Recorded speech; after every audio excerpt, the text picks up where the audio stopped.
Olá pessoal, bem-vindos à terceira videoaula do nosso estudo a respeito do capitalismo, do capital. Então na primeira videoaula eu fiz ali um resumo das 4 fases do capitalismo e nós começamos a entender, a estudar como é que surge o conceito da moeda, né? Como é que a moeda, o metal, né? A moeda metálica, o papel moeda e até a moeda digital que nós temos hoje, né? Como é que eles adquirem esse valor? Então tudo começou lá atrás com a troca, né, entre as mercadorias, o escambo. Depois nós tivemos o sal como valor de moeda. Depois nós vamos ter os gregos cunhando a moeda metálica, né? E aí nós vamos ter ali, a partir do século XVII, né, o primeiro banco central com a Inglaterra, né? A gente vai ter ali o padrão ouro para dar valor à moeda. Depois ali, a partir dos anos 1970, o ouro, junto com a quantidade de bens, produtos e serviços, toda a riqueza de um país, também vão dar valor à moeda de um país, beleza? E nessa videoaula, né, a gente continua então o nosso estudo com a seguinte pergunta, né? Por que não se pode sair por aí imprimindo papel moeda? Então vamos supor aqui, né, a gente tem a Casa da Moeda, ela imprime lá, ela vai lá e imprime a quantidade de moedas que ela quer em circulação no país. Então por que a gente não sai imprimindo um monte de moeda? Porque as moedas elas são impressas de acordo com o real valor de riqueza de um país, beleza? Então se você imprime muito dinheiro sem levar em consideração a sua riqueza, você vai acabar destruindo a sua economia, você vai tirar o valor da moeda, ok? E o mercado hoje ele é global, o mercado é internacional. Significa que você vai estar inchando o seu mercado, vai fazer surgir uma inflação, tá? Porque não é um valor real aquilo que as moedas estão circulando no país. Então, por exemplo, eu estava vendo um vídeo esses dias da Argentina, né? Que as pessoas vão com patacas de dinheiro, uma grande quantidade de dinheiro para comprar, às vezes, um pedaço de pão, porque a moeda lá não vale praticamente nada. O governo saiu imprimindo moeda à torta e à direita, agora eles estão tentando congelar o preço, e assim, um abismo vai chamando outro abismo, ok? Então a gente realmente, né? Infelizmente, né? Esses países sofrem com a incompetência, né? Dos seus gestores políticos, né? Bom, pessoal, então a moeda em circulação ela precisa estar coerente com a riqueza exata de um país. Não pode ser algo artificial. Quanto mais riqueza e estabilidade um país tiver, mais valorizada será essa moeda se comparada com os outros países. Então, a riqueza de um país lhe dá estabilidade, lhe dá valor para a moeda. Então, países com mais estabilidade atraem, com mais estabilidade, atraem mais estabilidade ainda, porque eles atraem investimentos, tá? Então aqui de repente poderia ter colocado a palavra investimentos, né? E logicamente vai atrair mais dinheiro, tá? Logo produzem mais riqueza, ou seja, mais lastro, né? Cada vez vão ficando mais ricos, mais estáveis. Por isso que moedas de diferentes países têm valores diferentes, tá? Então esse é o conceito de por que não se deve sair por aí imprimindo moeda, né? Então só para dar uma ideia aqui, né, no slide nós temos aqui o euro, nós temos aqui o dinheiro lá da Grã-Bretanha, nós temos a moeda norte-americana, né, que é o dólar, né? A Inglaterra, se não me falha a memória, é a libra, né? Eu não tenho certeza, mas acho que é a libra. Então só imagem ilustrativa aqui de uma fotografia de várias moedas diferentes, né? Beleza. Então hoje, pessoal, nós estamos aí diante das chamadas moedas digitais, né? Então aqui nós temos aqui a ideia de um Bitcoin, né? O Bitcoin não é físico, isso aqui é uma imagem ilustrativa, porque é uma moeda digital, né? Deixa eu passar minha tela para cá, para a gente trabalhar esse entendimento, né? Será que é importante, né? Será que é interessante a gente entender isso? Pessoal, hoje, o Brasil já está aí com a moeda digital, o real digital.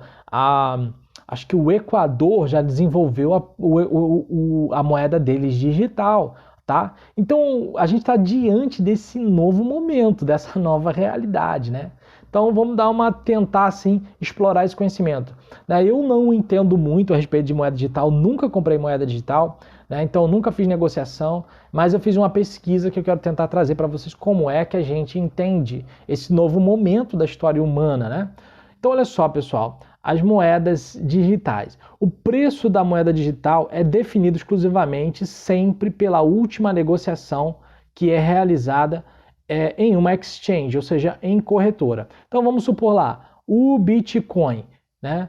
Quanto que vale um Bitcoin? Aí você vai avaliar a última compra, você vai entrar numa corretora, né, que eles chamam de exchange, e vai estar lá o valor baseado na última compra. Então assim, aqui nessa corretora, o último Bitcoin foi vendido, sei lá, por 300 mil, né? Que é troço absurdo mesmo, Bitcoin, né? Um Bitcoin já está valendo isso daí, tá? Então o último foi vendido por esse valor. Então é esse valor aqui que vai dar, que vai ser o valor de um Bitcoin, tá? Opa, sem querer entrei isso aqui, né? Só para deixar claro. Então o último valor vai determinar o valor de um Bitcoin, tá? Então é um troço assim realmente absurdo, se a gente analisar.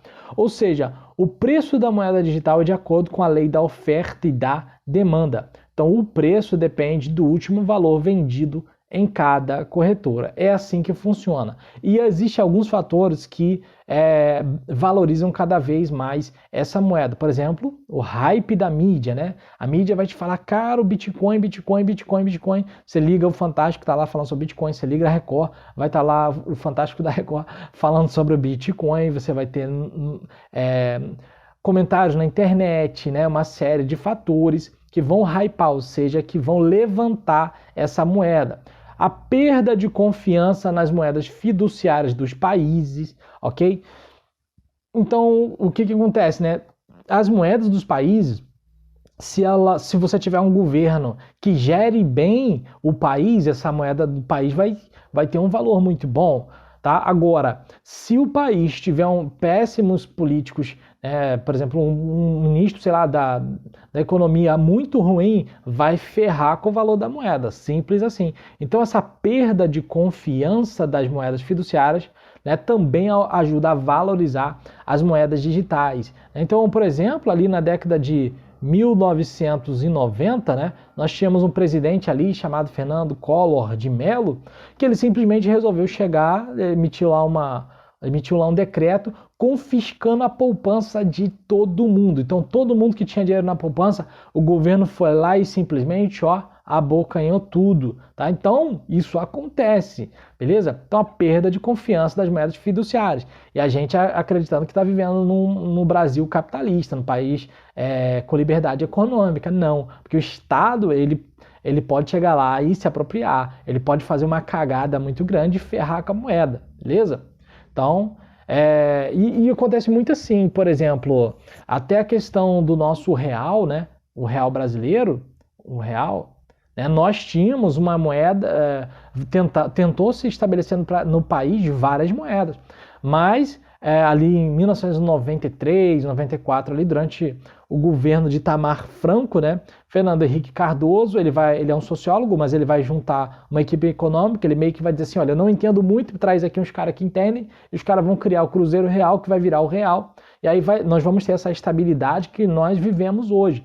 Mas até 1993, 94, nossa economia era totalmente destruída. Beleza? Então a gente teve vários planos, plano Bresser, plano Cruzeiro Novo, Cruzado, a gente já teve um monte de nome para moeda. Por exemplo, o dólar é dólar desde lá do início, dos primórdios do atual Estados Unidos da América. Essa moeda sempre foi estável, sempre teve lastro. O real não, devido à má gestão política, beleza?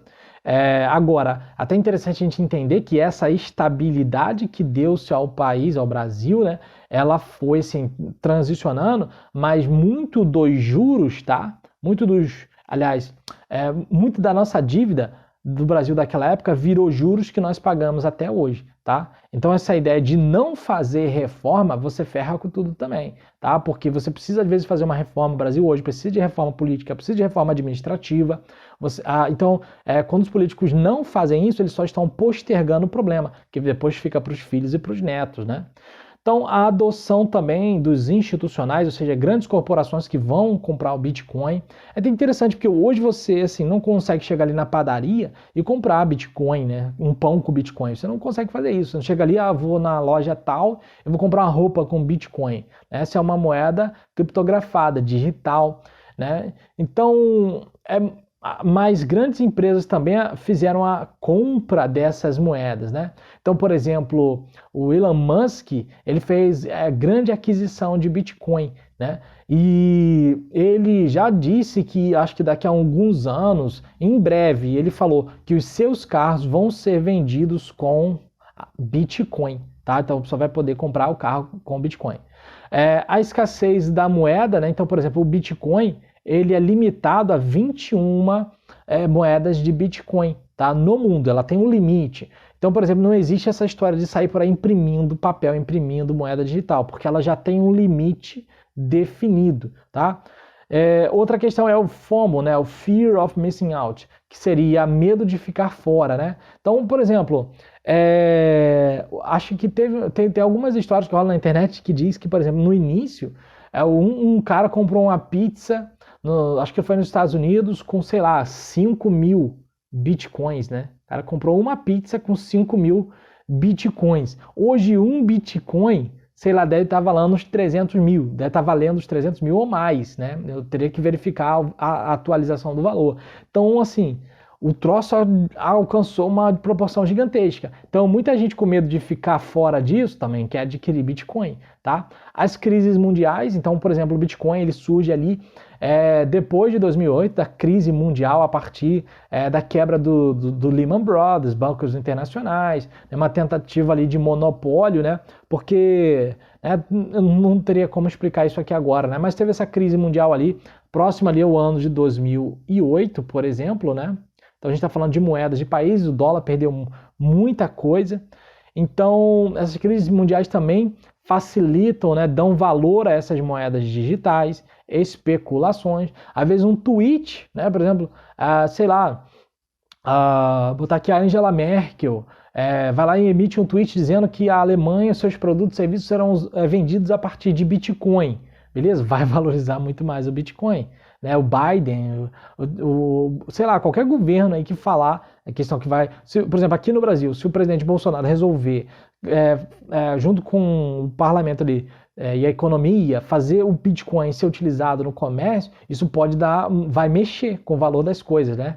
Então, provavelmente vai desvalorizar a moeda do país e vai valorizar ainda mais o Bitcoin. Só estou fazendo aqui um exemplo para vocês, para a gente pensar. E a ideia também, pessoal, de que a moeda digital, ela funciona de pessoa para pessoa. Então, por exemplo, você não tem um banco para intermediar. O que você tem são exchanges, são corretoras, beleza? Então, você não tem um banco para te explorar. Né, o que facilita, você consegue ter muito mais independência, né, por não estar dependendo de um país, de instituições bancárias também.